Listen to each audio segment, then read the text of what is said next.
प्रिय दर्शकों, हम इस एपिसोड में श्रीमद् भागवत कथा द्वितीय दिवस छठे भाग में राजा परीक्षित का चरित्र बताने जा रहे हैं, सुनाने जा रहे हैं। और तथा हम इसी में माता कुंती ने भगवान कृष्ण से सुख की जगह दुख क्यों मांगा, ये भी आप सुनिए। हर भक्त, हर व्यक्ति सुख ही भगवान से मांगता है, दुख कोई मांगता ही नहीं। लेकिन माता कुंती ने भगवान कृष्ण से सुख नहीं दुख मांगा। आप सुने, जरूर सुने। यदा मृदे कौरवो संजायानां वीरेश वथो वीरगतिं गतेषु व्रकोदरा विदुगदा विमर्श भग्नो रुदंडे धृतराष्ट्रपुत्रे। सूर्य कहते हैं ऋषियों, उस समय की बात है जब महाभारत युद्ध में सभी कौरव मारे गए और पांडवों को विजय श्री प्राप्त हुई। अंतिम युद्ध में विशाल भीमसेन की गदा ने दुर्योधन का अरुदंड भेदन कर दिया, जंगा को तोड़ दिया और मूर्छावस्था में दुर्योधन को छोड़कर पांडव अपने शिविर में पहुंचे। उस समय एकांत में दुर्योधन के पास अश्वत्थामा आया। कुरुक्षेत्र की भूमि में अनेक सब बिखरे पड़े हैं, कई हिंसक जीव खाने के लिए झपट रहे हैं, कई गिद्ध आकाश में दृष्टि डाले हुए जहाँ पर चाहते हैं वहीं पर जाकर बैठ जाते हैं। कई गिद्ध दुर्योधन का भी मृत देह समझकर आते हैं। घायल अवस्था में दुर्योधन उन्हें भगाते भगाते अत्यंत संतृप्त हो रहा है। ये दुर्दशा जब अश्वत्थामा ने देखी तो विकल हो गया। दुर्योधन के पास आया, मित्र मैंने तुम्हारा वह वैभव देखा, जो एक दिव्य साम्राज्य देखा, आज ऐसे उस महापुरुष का ये हाल है, ये दुर्दशा है, बताइए आपके लिए मैं क्या कर सकता हूँ। दुर्योधन ने कहा, आपके लिए मैं क्या कर सकता हूँ। तो दुर्योधन ने कहा, हम 100 भाई थे पर आज एक भी नहीं, इससे अधिक पीड़ा क्या हो सकती है। मैंने तुम्हारा नमक खाया है, तुम्हारे बहुत सारे एहसान हम पर हैं, बोलिए तुम्हारी इस बात की है कि मेरे शत्रु 5 भाई थे, उनमें से एक भी नहीं मरा, सब जो के त्यों हैं, 5 में से एक भी नहीं चला जाए, एक भी संख्या कम हो जाए तो चित्त को कुछ तो संतोष मिले। अश्वत्थामा ने कहा, तो मित्र यदि यही तुम्हारी अंतिम इच्छा है तो ठीक है, तुम एक बात कह रहे हो, मैं 5 का सिर काट कर अभी लाता हूँ। ऐसा कहकर अश्वत्थामा चल पड़ा। सोचने लगा कि क्या किया जाए। काग उलूक न्याय से हमला बोलने का प्रयास किया जाए। तमाम कौए एक वृक्ष पर बैठे थे। काग उलूक न्याय, ध्यान से सुने कि काग उलूक न्याय क्या है कि तमाम कौवे वृक्ष पर बैठे थे। रात्रि में उल्लू ने हमला बोला तो सारे कौवे मारे गए, भाग गए। अकेले एक उल्लू ने सब पर विजय प्राप्त कर ली। ये न्याय अश्वत्थामा की समझ में आ गया कि पांडव भी इस समय सशक्त हैं और मैं अकेला क्या कर पाऊंगा। इसी विधि से मैं उन पर आक्रमण करूं। चल पड़ा अर्धरात्रि में, पर प्रभु जिसे बचाना चाहें, जो करना चाहें, उनकी इच्छा के सामने किसी की नहीं चलती। वह तो चाहते हैं वही होता है। भगवान आज 5 पांडवों को शिविर से ही बाहर निकाल कर ले गए। चलो भाई, विजय की प्रथम रात्रि है, धूमधाम से उत्सव मनाएंगे। और पांडवों की सूनी सैया पर द्रौपदी के 5 बेटे आकर सो गए। ये 5 पांडवों के द्वारा उत्पन्न हुए थे, जो देखने में बिल्कुल अपने पिता के समान ही दिखाई पड़ते थे। अपने अपने पिता की सैया पर 5 द्रौपदी पुत्र आकर सो गए। रात्रि में जब अश्वत्थामा ने आक्रमण किया तो उन 5 पांडव पुत्रों को ही पांडव समझ लिया और 5 का सिर काट लिया। प्रसन्न हो गया, मैं सफल हो गया, 5 का सिर लेकर आया। मित्र दुर्योधन देखो देखो, एक मांग रहे थे, मैं 5 का सिर ले आया हूँ। दुर्योधन भी प्रसन्न हो गया, पर जब गौर से देखा तो पहचान गया।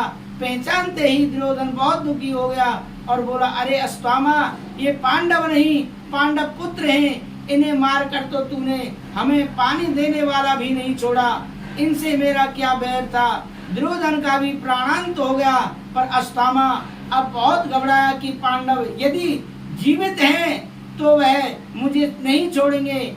उधर जब द्रौपदी को इस घटना का पता चला तो अत्यंत चीत्कार कर उठी, छाती पीट पीट कर विलाप करने लगी।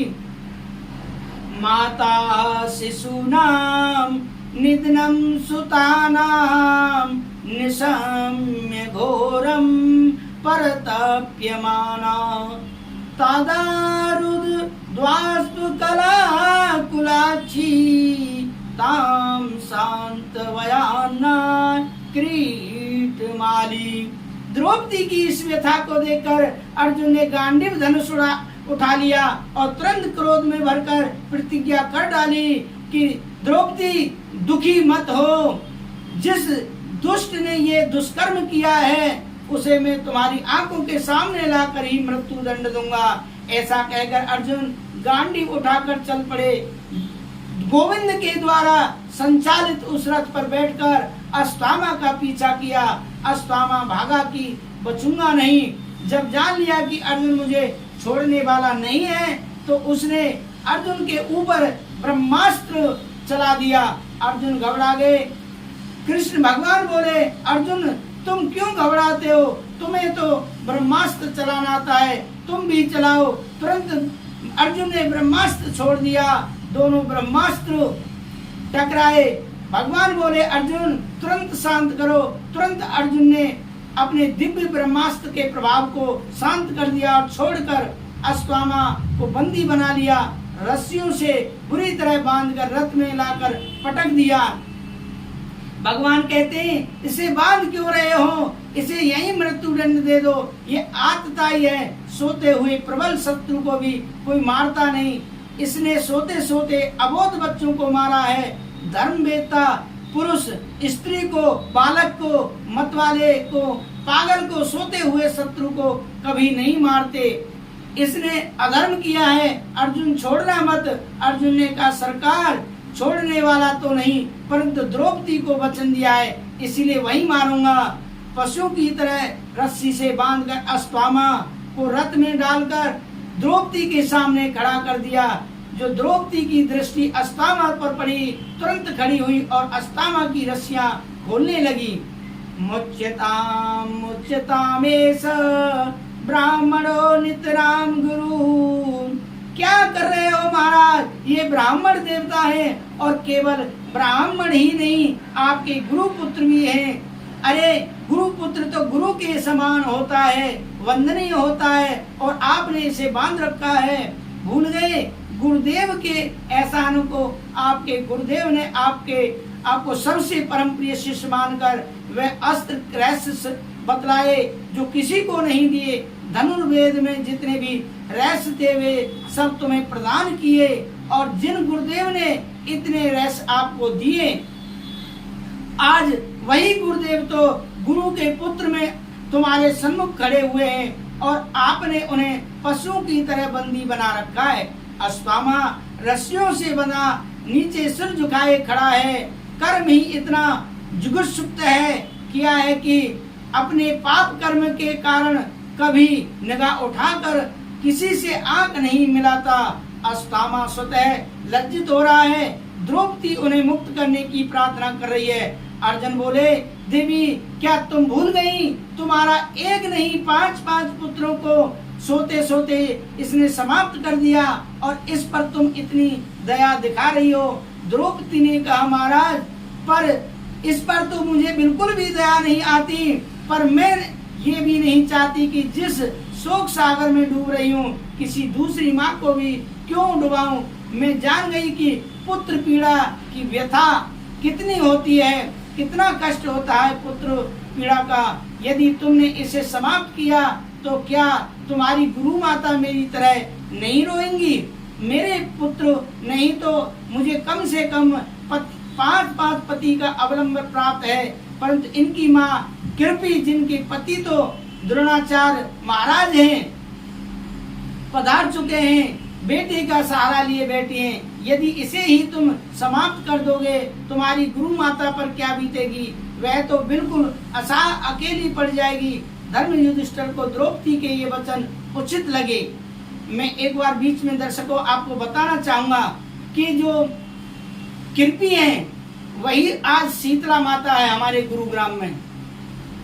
उनका शीतल स्वभाव था, इसीलिए उनका नाम शीतला नाम रखा गया। गुरु द्रोणाचार्य की जो धर्म पत्नी है कृपी, उन्हीं को आज हम शीतला माता के नाम से गुरुग्राम में पूजते हैं। बोलिए शीतला माता की जय। उन्होंने तुरंत आदेश दिया, अर्जुन द्रौपदी बिल्कुल ठीक कह रही है, जैसा भी हो ब्राह्मण है, गुरुपुत्र है, हमारे लिए सर्वथा वंदनीय है, हमें इसे मारना नहीं चाहिए। पर भीमसेन की आंखें टेढ़ी हो गई, गदा संभालने लगे। तुम सब भी छोड़ दोगे तो मेरी गदा से ये छूटने वाला नहीं, कदापि इसे जीवनदान नहीं मिल सकता। अर्जुन बोले, भैया मैं भी वचनबद्ध हूँ, मैंने भी द्रौपदी के सामने प्रण किया था, इसीलिए मैं भी छोड़ने वाला तो नहीं। अब तो बड़ा भारी द्वंद्व खड़ा हो गया। द्वारकाधीश प्रभु मौन खड़े हैं, खड़े खड़े सब कुछ सुन रहे हैं, देख रहे हैं, विचार कर रहे हैं। जब बात बहुत ज्यादा उलझती गई तब अर्जुन द्वारकाधीश के पास आकर बोले, सरकार अब आप मौन क्यों खड़े हो? आप ही तो कुछ अपना मंतव्य बतलाइए, क्या किया जाए? भगवान बोले, हमसे पूछते हो तो सुनो, क्या करना चाहिए क्या नहीं करना चाहिए, इसके शास्त्र साक्ष्य हैं। शास्त्र जो कहे वह करना चाहिए। जो ऐसी स्थिति में शास्त्र कहता है, ब्रह्म बंधुर न हन्तव्यम आर्तताई बदारण मैव वो यमामनातम पर पायनु शासनम। शास्त्रों ने स्पष्ट आदेश दिया है कि ब्राह्मण कितना भी पतित हो, गिरा हो, अधम हो, पर वह मारने योग्य नहीं होता है। ब्राह्मण को कभी मारना नहीं चाहिए। क्या करना चाहिए? अगर उसने अपराध किया है तो ब्राह्मण का कभी वध नहीं किया जाता है। पर शास्त्रों में यह भी स्पष्ट आदेश है कि आतताई को कोई भी हो, कैसा भी हो, वह वध के योग होता है, उसे छोड़ना भी नहीं चाहिए। अब तो बड़ा अर्जुन ने कहा, जय हो महाराज, आपने तो ये दोनों ही बातें कर दी। एक तरफ कह दिया ब्राह्मण कभी मारा नहीं जाता है, और दूसरी तरफ कह दिया कि आतताई कोई भी हो उसे छोड़ना नहीं चाहिए। तो बात तो जहाँ की तहाँ रही महाराज, मैं क्या करूं? भगवान बोले, शास्त्र की बात हमने बता दी, अब जो उचित लगता हो तुम करो। अर्जुन ने कहा, महाराज मैं कुछ समझा नहीं। भगवान बोले, तो यूं समझो, श्री युधिष्ठिर जी महाराज सम्राट हैं, राजा हैं, तुम्हारे बड़े भाई हैं, वह जो आज्ञा दें उसका पालन करो आप। पर ध्यान रखना कि तुम क्षत्रिय हो, अपनी प्रतिज्ञा को मत तोड़ बैठना, क्षत्रिय धर्म का पालन करना, वचन रक्षा का पालन करना।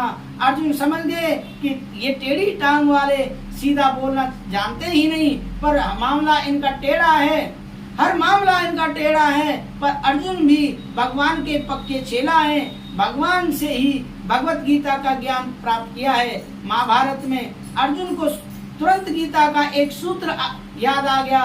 भगवान कह रहे थे कि माननीय मतलब पूजनीय, माननीय, सम्मानीय, माननीय पुरुषों का अपमान करना ही मृत्यु है, शरीर का वध नहीं कहलाता, ये भी तो मौत है।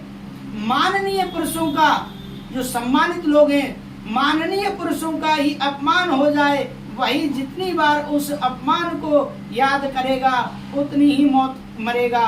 तुरंत भगवान का वाक्य स्मरण आ गया। अर्जुन ने अस्थामा से सिर से चमकती हुई मणि को निकाला और शिविर से धक्का मार दिया। ब्राह्मण का दैहिक वध नहीं करना चाहिए, उसे विद्रूप कर दो, उसे घोर अपमानित कर दो, धक्का मारकर घर से निकाल दो, यही ब्राह्मण की मृत्यु है। शिविर से धक्का मारकर अर्जुन ने अस्थामा को निकाल दिया, उसकी मणि को छीन लिया।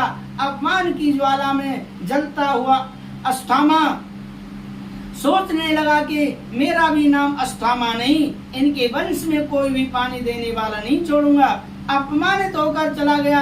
भगवान अब इधर पांडवों से बोले, भाई आपके बीच रहते रहते बहुत दिन हो गए, अब हमारे द्वारकाधीश भी हमारी बहुत राह देख रहे होंगे, तो अब हम अपने घर चलें। पर कोई भी पांडव प्रभु को भेजना ही नहीं चाहता था, विदा करना ही नहीं चाहता था। आपस में विचार किया, अंत में निर्णय लिया कि देखो भाई, आज नहीं तो कल विदाई तो देना ही पड़ेगी। कब तक हम इन्हें अपने पास बांध कर रखेंगे? हमें अब स्वार्थ त्याग कर द्वारका वासियों पर भी ध्यान देना चाहिए। जैसे जैसे सब राजी हुए और भगवान की विदाई की तैयारी होने लगी, भगवान को ले जाने के लिए दिव्य रथ तैयार किए होकर आ गया। समस्त पांडव परकर मिलकर प्रभु को विदा देने लगे। द्वारकाधीश की जय जयकार बोलते हुए सब विदाई दे रहे थे। भगवान द्वारकाधीश जाने के लिए अपने रथ में एक कदम रख ही दिए थे। बड़ी अपूर्व झांकी हो रही है। एक चरण धरती पर है तो एक चरण रथ पर, एक भुजा से रथ को चढ़ने के लिए पकड़ रखा है, तो दूसरी भुजा से सबको अभय मुद्रा में आशीर्वाद दे रहे हैं। मंद मंद मुस्कुराते हुए प्रभु की छटा का भी सभी दर्शन कर रहे हैं। अचानक एक अबला चीखती पुकारती बाल विधवा दौड़ी दौड़ी आई और चरणों में लिपट के पुकारने लगी, पाए पाए महायोगिन देव देव जगत पते, नान्यम त्वद भयम पश्ये यत्र मृत्यु परशु परम। पाए पाए पाए पाए माम कहते हुए चरणों में उस देवी को गिरते देखा। भगवान सावधान हो गए, देखने वाले हैरान हो गए कि हे, अचानक कौन आ गया। प्रभु ने ध्यान से देखा, अरे ये तो पांडवों की कुलवधु अभिमन्यु की पत्नी उत्तरा है। अभिमन्यु तो वीर गति को प्राप्त हुए चक्रव्यूह में, परंतु गर्भवती होने के नाते देवी उत्तरा सती न हो सकी। आज वही बिचारी विकल चरणों में पड़ी है। प्रभु सावधान होकर मुस्कुराए, अरे देवी क्या हुआ? गिड़गिड़ाती हुई उत्तरा हाथ जोड़कर बोली, प्रभु आज मुझे आपके अतिरिक्त यहाँ अपना कोई रक्षक त्रिभुवन में दिखाई नहीं पड़ रहा। प्रभु के अतिरिक्त दूसरा कोई मेरा रक्षक नहीं। ऐसा दिव्य भाव मन में जागे, वही सच्चा अनन्याश्रित भक्त है। और भगवान की तो प्रतिज्ञा है। गीता में भगवान क्या कहते हैं अर्जुन को? अनन्यास चित्त यन्तो माम ये जना परिपासते, तेषां नित्या वियुक्तानां योगक्षेमं वहाम्यहम्। फिर दोबारा से मैं आपको सुनाता हूँ। ये गीता का श्लोक है, 9वें अध्याय में 31वां श्लोक है। अनन्यास चिंतयन्तो माम ये जना परिपासते, तेषां नित्याभियुक्तानां योगम क्षेमं वहाम्यहम्। क्या कहते हैं इस श्लोक में? अनन्याश्रित होकर देवी उत्तरा चरणों में गिरी। क्षण भर का विलंब किया होता तो अनर्थ हो सकता था। भगवती द्रौपदी ने भी प्रभु को पुकारा तो था, पर कौरव सभा में कब पुकारा? जब चारों तरफ से वो निराशा हाथ लगी। कभी अपने पतियों को देखती है, कभी द्रोणाचार्य गुरुदेव को देखती है, कभी भीष्म पितामह पर सबका सिर झुक गया। चारों तरफ से निराशा हाथ लगने लगी। तब जाकर प्रभु से आशा जागी और द्रौपदी की रक्षा प्रभु ने की। पर उत्तरा देवी ने तो ये भूल नहीं की। पूरा परिवार खड़ा है प्रभु को विदा देने के लिए। उत्तरा ने किसी अन्य का विश्वास नहीं किया, भरोसा नहीं किया, आश्रय नहीं लिया और सबके बीच आकर गोविंद के पाद पद्मों को पकड़ लिया। प्रभु रक्षा करो। भगवत भक्तों, आप किसी की तरफ ध्यान मत दो। अगर आपने किसी से कुछ मांगना है तो प्रभु से मांगो, प्रभु राधा माधव से मांगो, माँ राधा रानी से मांगो। अरे आपको वो क्या देंगे जिनके पास कुछ है ही नहीं। अगर देने वाला है तो वो प्रभु परमात्मा श्री राधा माधव ही है। आप देख रहे हैं ये तेज पुंज मेरी ओर बढ़ता है, बढ़ता ही चला आ रहा है और निश्चित ही ये मुझे भस्म कर देगा। मुझे अपने प्राणों का तनिक भी मोह नहीं। ये वैधव्य जीवन मेरे लिए भी तो भार है, परंतु भय इस बात का है कि मेरे गर्भगत शिशु कोई आँच न आ जाए, क्योंकि यदि वह समाप्त हो गया तो आज आपके द्वारा रक्षित संपूर्ण कुरुवंश ही समाप्त हो जाएगा।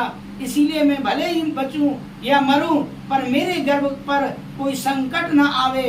पुत्रा केवल अपनी रक्षा की बात करती तो हो सकता है वह बच जाती, गर्भ नष्ट हो जाता, परंतु गर्भ रक्षा की बात करती है कि मैं बचूं या मरूं कोई चिंता नहीं। तो भाई गर्भ की रक्षा भी तो तभी संभव है जब माँ की रक्षा हो। इसीलिए गर्भ की रक्षा की गुहार करती है, अपनी रक्षा की नहीं। भगवान बोले देवी बिल्कुल भयभीत ना हो। अभय दान देकर भगवान तुरंत अंगूठे के बराबर नन्हा सा रूप धारण कर किए और देवी उत्तरा के गर्भ में प्रविष्ट हो गए। उत्तरा के गर्भ में ही जो ही भगवान प्रविष्ट हुए, नन्हे से परीक्षित अभी गर्भ में विराजमान है। अश्वत्थामा का भेजा हुआ ब्रह्मास्त्र जलाने के लिए अंगारा बना चला आ रहा है। परीक्षित नन्हे से कांप रहे हैं, उस तेज से संतप्त हो रहे हैं, विलग रहे हैं, विकल हो रहे हैं। पर अचानक उनकी आंखों के सामने वहां चतुर्भुज दिव्य रूप प्रकट हुआ। भगवान ने अपने दिव्य तेज और प्रभाव से ब्रह्मास्त्र को शांत कर लौटा दिया और परीक्षित की ओर अभय मुद्रा में आशीर्वाद दिया। परीक्षित की नन्ही सी आंखों में वह जहाँ की हमेशा के लिए बैठ गई। ये अचानक अंगारा जो आग का मुझे जला रहा था, उससे मेरी रक्षा करने वाला ये 4 हाथ वाला कौन था, कौन आ गया। और चित्त में जो छटा एक बार चिपक जाए वह निकलती ही नहीं, विशेषकर बालकों की, क्योंकि बालक का चित्त एकदम विशुद्ध होता है। उसमें जो भी चित्र है वह हमेशा के लिए अंकित हो जाता है। अभी परीक्षित का जन्म भी नहीं हुआ, माँ के गर्भ में ही है। संसार का दृश्य अभी देखा ही नहीं, देखा ही कहाँ, गर्भ में ही ये 4 हाथ वाले का दृश्य दिखाई पड़ गया और ये भी प्रत्यक्ष देख लिया। इसी ने मेरे प्राणों की रक्षा की। बस इसीलिए परीक्षित के चित्त में वह चित्र चिपक गया, अंकित हो गया। धन्य है उत्तरा का सौभाग्य। इस भारत भूमि में माताओं ने अपने गर्भ में भी भक्तों को धारण किया है।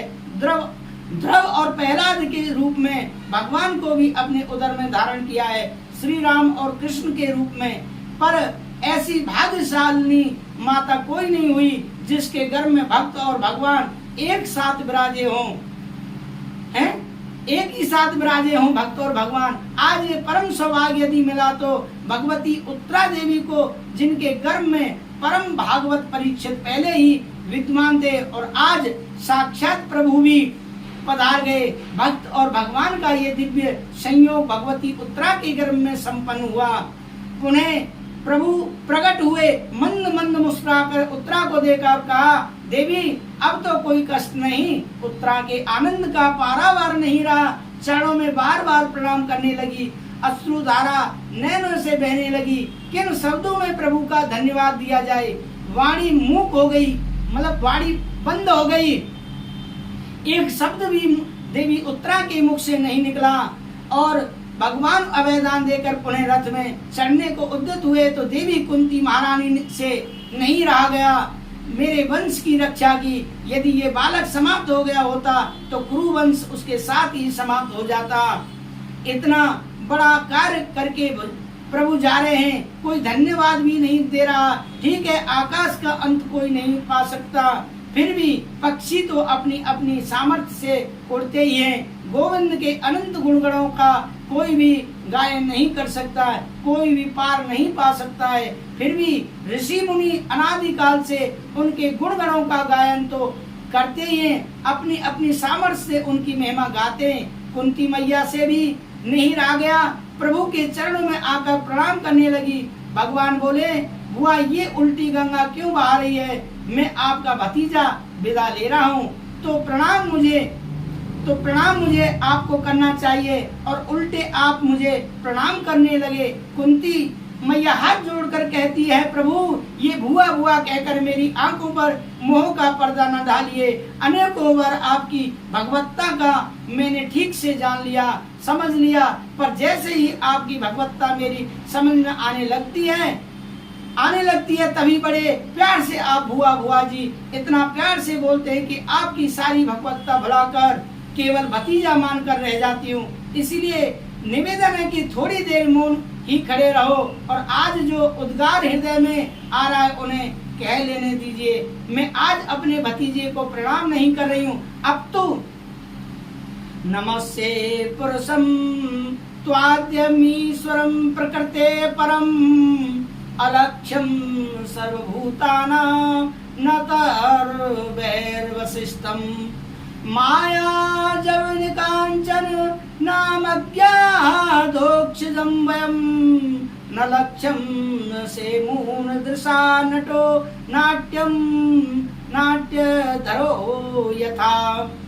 इस प्रकार से बड़े प्यार से 26 श्लोकों में कुंती महारानी ने स्तुति की। भतीजे को नमस्कार नहीं बल्कि त्रिगुणात्मक प्रकृति से परे उस परम पुरुष भगवान नारायण को मैं प्रणाम करती हूँ। आश्चर्य की बात कि सबके भीतर ही आप ही विराजमान हो और बाहर कण में अणु अणु में आपकी सत्ता विद्यमान है, पर इसके बाद भी दिखाई नहीं पड़े। भीतर बाहर सर्वत्र आपकी सत्ता है, फिर भी दृष्टिगोचर नहीं हो रहे हैं, क्योंकि दिखाई नहीं पड़ रहे, क्योंकि सबकी आंखों पर माया का घूंघट जो आपने डाल रखा है, माया का इतना बड़ा पर्दा डाल दिया कि जब तक आप माया का वह घूंघट न उठाएं तब तक कोई आपको नहीं जान सकता, कोई नहीं देख सकता। हे प्रभु, आपका ये जो सुंदर विग्रह है, ये परमहंसों की भी परमहंस बनाने के लिए, श्री परमहंस बनाने के लिए, उन परमहंसों के हृदय में भक्ति योग का विधान करने के लिए आपका मुख्य रूप से अवतार हुआ है। आपके अवतार का मुख्य हेतु में मैं तो यही मानती हूँ कि बड़े बड़े अमलात्मा, विमलात्मा, महात्मा, योगिंद्र, मुनिंद्र, संत, सन्यासी आपके इस रूप के रहस्य को नहीं जान सकते, तो मैं कथम पश्चिमी स्त्री है, मैं एक साधारण सी स्त्री क्या समझूं। मैं तो सिर्फ इतना जानती हूँ कि मेरे भैया वसुदेव और भाभी देवकी के 8वें पुत्र हैं, इससे ज्यादा मैं कुछ नहीं जानती। पर हाँ, एक विश्वास अवश्य है प्रभु कि जो कृपा आपने मुझ पर बरसाई है, ऐसी कृपा तो मेरी भाभी देवकी को भी आपसे प्राप्त नहीं हुई। भले ही आप देवकी के पुत्र हो, पर जो मुझे मिला वह देवकी को भी नहीं। भगवान बोले वह कैसे? तो कुंती जी, माता कुंती जी बोलती हैं, देखिए सरकार, देवकी के 8 पुत्र हुए, 8वें हैं आप। विवाह होते ही बेचारी को जेल खाने में जाना पड़ा, भैया ने ही बंदी बना लिया। एक एक करके संतान को पकड़ पकड़ कर उसके भाई कंस ने उसकी आंखों के सामने मारे। अवाक बने सब देखते रहे, परंतु जब मैं अपनी तरफ दृष्टि डालती हूँ, कैसी आपकी अद्भुत कृपा। मैं अकेले पति, वंचिता विधवा, मेरे 5 अनाथ बच्चे, शत्रु कोई बाहर का नहीं, घर में ही छुपे बैठे हैं। देखो भगवत जनों, जब शत्रु बाहर का होता है तो हम सावधान रहते हैं, लेकिन जब कोई अपने परिवार में ही शत्रु होता है तो हम कैसे बचाव कर सकते हैं? पता नहीं चलता कि परिवार का आदमी कब हमला करेगा और कब नहीं करेगा। बाहर के शत्रु से तो हम सावधान हो सकते हैं। समझ में नहीं आता कौन मित्र है और कौन शत्रु। प्रतिक्षण आक्रमण, प्रतिक्षण षड्यंत्र, उन षड्यंत्रों के जाल में हम हर क्षण फंसे हुए थे। कितने कितने षड्यंत्र नहीं रचाए गए, पर कितनी बार आपने हमारी रक्षा की। 1-2 बार नहीं महाराज, कहाँ तक गिनाऊं, कब तक गिनाऊं। मेरे पुत्र भीम को मारने के लिए जहर के लड्डू खिलाए थे, परंतु जब मुझे वापस मिला, मेरा बेटा 10,000 हाथियों का बल प्राप्त करके लौटा। जो विष मारक था वह तारक बन गया, बल प्रदाता बन गया। बाबा गोस्वामी तुलसीदास जी कहते हैं, क्या कहते हैं? गरल सुधारिप करहि मिताई, गोपत सेंद अनल सितुलाई। जिसके ऊपर गोविंद की कृपा हो उसके लिए विश्व अमृत तुल्य हो जाता है। शत्रु भी जिसका मित्र बन जाता है, अग्नि उसके लिए शीतल हो जाती है, भयंकर विशाल सागर उसके लिए गोखुर गोपद के समान हो जाता है। मैंने प्रत्यक्ष देखा है प्रभु कि जो विष मारने के लिए खिलाया था वह शक्ति प्रदाता बन गया। लाखा भवन की आग से कौन बचाने वाला था, पर आपकी ही कृपा से कुछ भी तो नहीं बिगड़ पाया। उन ज्वालाओं को हमने अपनी आंखों से देखा, पर आपकी कृपा से हिडम्बासुर जटासुर जैसे भयंकर असुरों से वन में हमने बहुत कष्ट भोगे, पर सबसे आप बचा ले गए। अरे ये संकट तो जीवन में यदा कदा आते हैं, पर जब महाभारत युद्ध छिड़ गया तब तो मेरे पांचों बालकों के चारों ओर काल ही काल था। जिन पितामह भीष्म ने बच्चों को उंगली पकड़कर चलना सिखाया वह शत्रु बने सामने खड़े थे। जिन द्रोणाचार्य जी ने धनुष पर बाण चढ़ाना सिखाया वह स्वयं शत्रु दल में खड़े थे। स्वप्न में भी कोई कल्पना कर सकता था कि मेरे बच्चों को इस इच्छा मृत्यु के वरदान धारण करने वाले भीष्म से कोई बचा पाएगा। अनेक महारथी कल्पना नहीं थी कि कैसे बचेंगे, पर वाह प्रभु आपकी ही कृपा, एक को भी आंच नहीं आने दी। पांचों के पांच सुरक्षित हैं। भगवान बोले भुआ ये तो आपकी भावना है, इस सब का श्रेय तुम मुझे क्यों दे रही हो? क्या तुम्हें नहीं मालूम महाभारत में मैंने तो अस्त्र ही नहीं उठाए, मैंने क्या किया? अरे तुम्हारे पुत्र इतने पराक्रमी इतने पुरुषार्थी हैं कि बड़े बड़े संकट इनसे स्वयं टकरा कर लौट जाते हैं, पर तुम सबका श्रेय मुझे दे रही हो।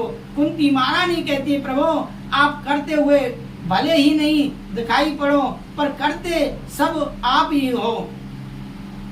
और भगवान ने अर्जुन से ही संकेत किया कि तुझे सिर्फ निमित्त बनाना है, मार तो सब मैंने ही दिए हैं। इस कुरुक्षेत्र में कर्म तो तुम्ही को करना पड़ेगा, बाकी करने कराने वाला तो मैं ही हूँ।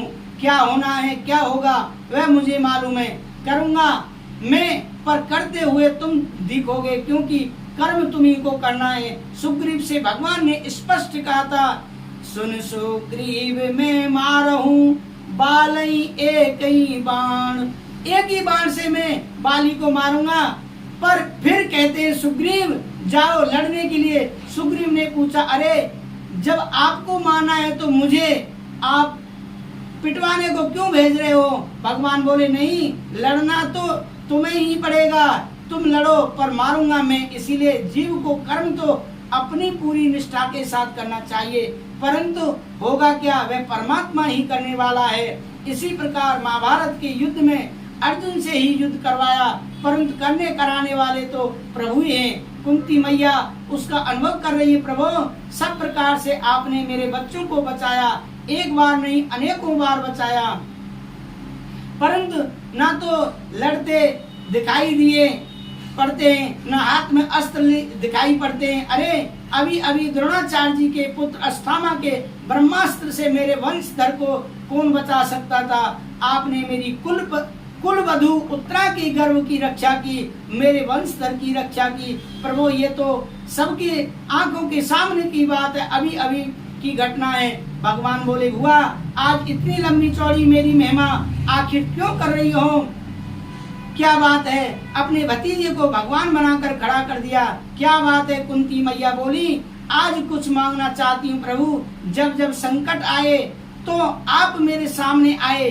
दुर्वासा जी के उग्र श्राप का भय जब लगा कि भोजन का निमंत्रण कर दिया और दाना एक नहीं खाने का, अक्षय पात्र भी खाली हो गया, तब तुरंत आप सामने आए, दिखाई पड़ गए।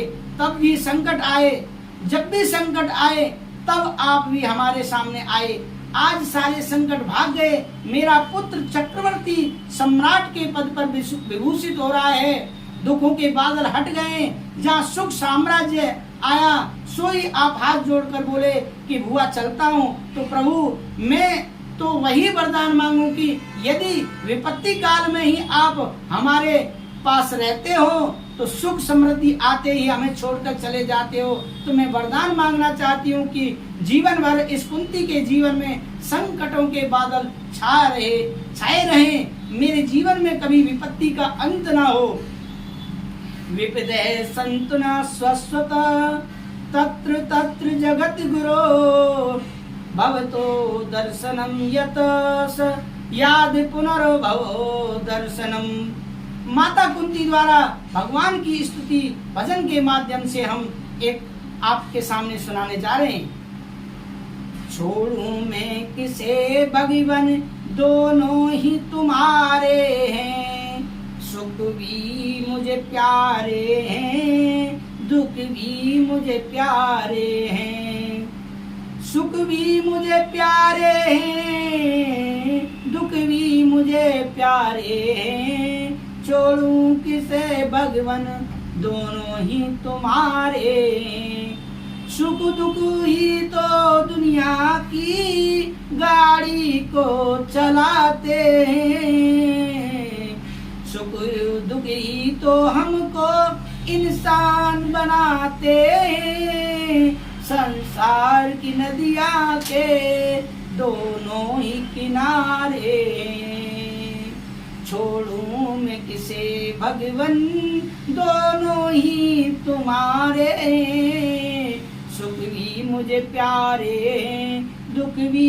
मुझे प्यारे हैं, छोड़ किसे भगवन दोनों ही तुम्हारे हैं, सुख भी मुझे प्यारे हैं दुख भी मुझे प्यारे हैं, दुख चाहे न कोई सब सुख को तरसते हैं, सुख में सब हंसते हैं दुख में सब रोते हैं, सुख मिले उसे जिसमें दुख ही को तो सहारे हैं, छोड़ूं किसे भगवन दोनों ही तुम्हारे हैं, सुख भी मुझे प्यारे हैं दुख भी मुझे प्यारे हैं, सुख में तेरा शुक्र करूं दुख में फरियाद करूं, जिस हाल में तू रखे उस हाल याद करूं, तेरी याद में ही मैंने गीतों को संवारे, छोड़ूं मैं किसे भगवन दोनों ही तो तुम्हारे हैं, सुख भी मुझे प्यारे हैं दुख भी मुझे प्यारे हैं, मैं कैसे कहूँ मोहन मुझे ये वो दे दो, जो भी तेरी मर्जी हो मर्जी से मुझे दे दो, तेरे आगे ही मैंने दोनों हाथ पसारे, छोड़ूं किसे भगवन दोनों ही तुम्हारे, सुख भी मुझे प्यारे हैं दुख भी मुझे प्यारे हैं। इस तरह से माता कुंती ने भजन के माध्यम से भगवान राधा माधव के सामने अपनी स्तुति की।